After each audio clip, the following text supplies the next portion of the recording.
Pagi ini Bapak akan menjelaskan mengenai pembelajaran kita SPDB, ya, yaitu tentang properti tali.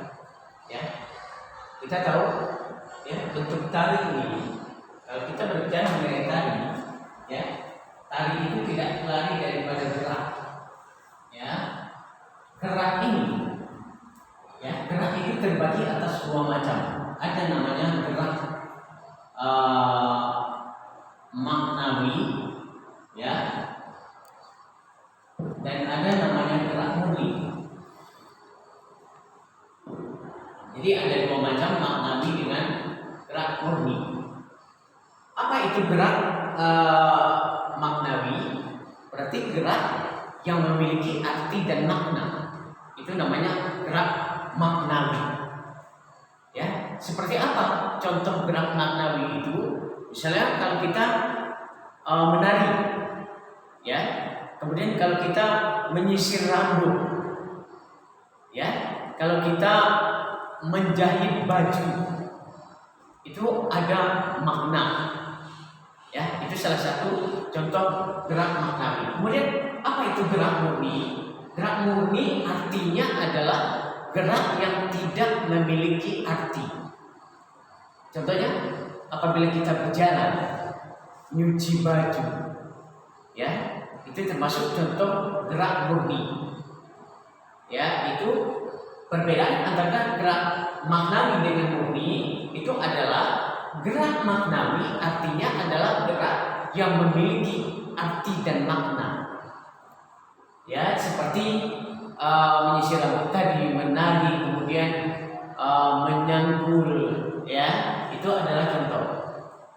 Kemudian gerak murni artinya adalah gerak yang tidak memiliki arti, seperti kita berjalan biasa. Itu adalah gerak yang tidak memiliki arti. Oke, kalau kita berbicara mengenai tali, Bapak harus jelaskan apa itu tali.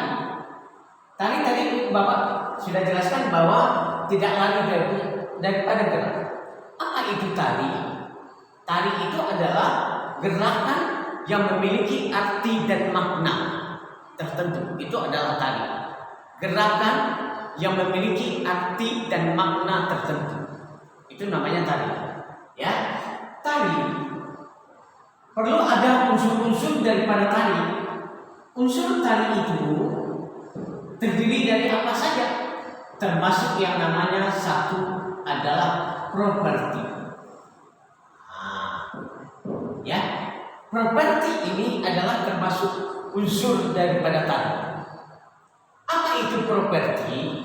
Properti artinya adalah alat yang digunakan, ya, alat yang digunakan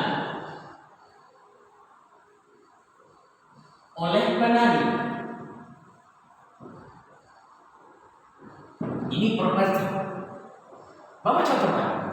Misalnya properti kita tali, kalau kita Jambi seperti misalnya tali selampit 8. Ya, itu ada properti yang harus dipakai oleh penari.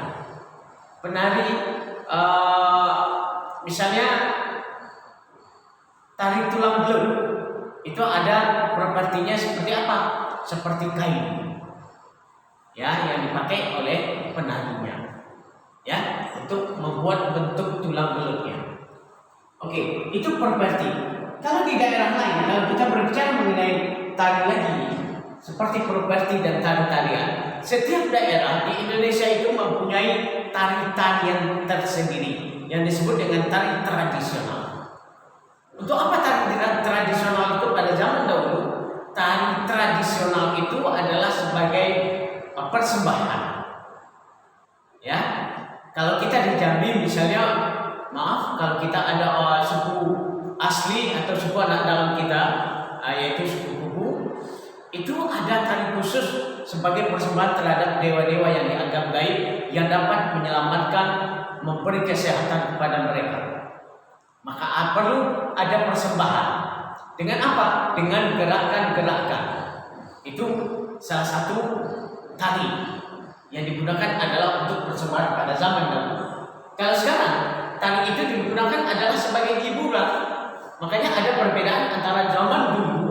Zaman dulu itu tadi digunakan untuk persembahan, mencari keselamatan, ya, mencari kebahagiaan, kemudian menyuburkan tanah. Itu ada tarian yang dilakukan oleh nenek moyang kita pada zaman dahulu. Ya, kalau sekarang tari itu digunakan oleh orang adalah untuk sebagai mencari kebutuhan, untuk memenuhi kebutuhan.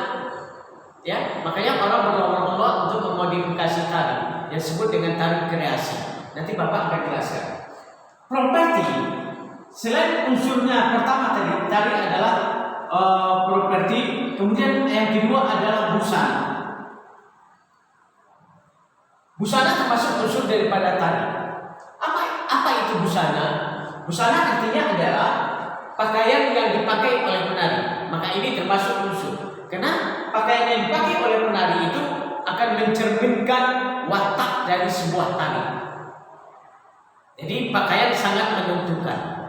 Ya, salah satu busana yang dipakai oleh penari itu mencerminkan watak dari sebuah tari. Kalau kita seperti di Sumatera Barat ada tari piringnya, ya. Biasanya pakaian yang dipakai adalah pakaian daerah atau pakaian tradisional. Properti yang dipakai biasanya piring. Ya, oke. Yang ketiga unsur tari itu adalah gerak. Ini adalah unsur daripada tari. Gerak. Kalau gerak artinya adalah sesuatu yang akan memiliki arti dan makna itu, maka terbentuklah tari. Maka ini adalah unsur daripada tari. Kalau penari tidak bergerak itu bukanlah suatu tari. Ya, tadi Bapak sudah sampaikan gerak itu ada maknawi dan ada gerak murni. Oke. Jadi ada unsur properti pada tari, ya. Kalau Jawa misalnya, Jawa Timur ada kuda-lumpingnya, itu berarti biasanya kuda-kudaan, ada cambuknya dan sebagainya. Kalau kita setiap daerah itu mempunyai properti tersendiri untuk tarinya, ya. Oke, ini adalah tari. Kalau kita berbicara mengenai tari itu terbagi lagi atas 3 macam. Ada namanya tari tunggal, dan ada namanya tari berpasangan, dan ada nama tari kelompok. Itu kalau kita berbicara mengenai tari. Apa itu tari tunggal? Apakah ada tari tunggal? Ada. Ya. Yang pertama adalah tari tunggal itu artinya adalah tari yang ditarikan oleh satu orang penari. Itu namanya tari tunggal. Ya, satu orang penari. Yang kedua, tari berpasangan. Artinya adalah tari yang ditarikan oleh 2 orang penari. Pasti kita tahu semua. Yang ketiga adalah tari kelompok, atau orang bisa menyebutkan tari massa. Melebihi dari 3 orang atau 4 orang, 5 orang dan sebanyaknya, itu boleh dikatakan kalau sudah memiliki kelompok itu namanya tari kelompok atau tari massa. Kita sering melihat.